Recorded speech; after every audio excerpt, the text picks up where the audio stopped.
Warmer temperatures tend to increase the amount of injuries and illnesses that come with it, and the decision to visit the emergency department versus an immediate care isn't always obvious. Justin Beaupre, an RN with the Riverside Emergency Department, is here to help us answer those questions. Justin, can you explain a little bit about the situations when somebody should go to the emergency room versus maybe an immediate care? So the emergency room would be for more life-threatening injuries or traumatic injuries, shortness of breath or chest pain, those things that you don't think it could wait any longer and there might be something we can do to help save your life. At an immediate care, they're able to handle a little bit more of those everyday cold and flu symptoms, especially in healthy adults. They can handle a lot. The nice thing is that our immediate cares could also always send you over to the emergency room if they think that something's above their scope. When someone is experiencing those symptoms or things that would cause a trip to the emergency room, when is the proper time for them to either call an ambulance or just come into the emergency department? So there's a lot of situations that this can be beneficial, especially if someone's having like stroke-like symptoms or they are going to have cardiac symptoms.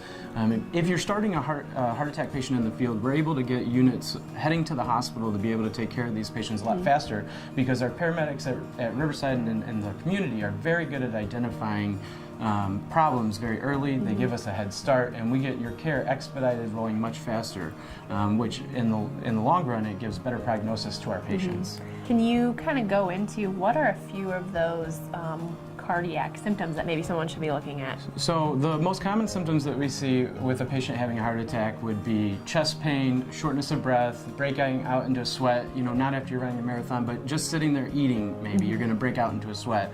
Okay, you mentioned stroke symptoms as well. Can you list off a few of those? So confusion is a big thing. The most common things that we see are the facial droop.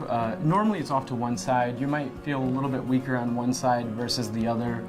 If you have problems with your speech doesn't sound right, it's garbled, those are like our crown symptoms to go ahead, call 911, get the ambulance rolling, and then what we do here at the hospital is we actually have the physician meet you at the door, and then they will be able to watch you as you go over to the CT scanner so that we can try and get an early diagnosis and get the emergency medicine that would happen after that. So Riverside is designated as a level 2 trauma center. Can you explain a little bit about what that means? What that certification actually means is that we have a trauma surgeon on call within 30 minutes of the hospital at all times, 24/7.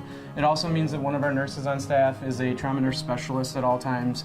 Basically, Illinois requires that our trauma nurses go through a very lengthy class to get a special certification to be able to take care of these patients. Whether you're experiencing an everyday illness or a life-threatening one, Riverside is well within reach. Join the conversation on social media and check us out on HealthCurrents.com.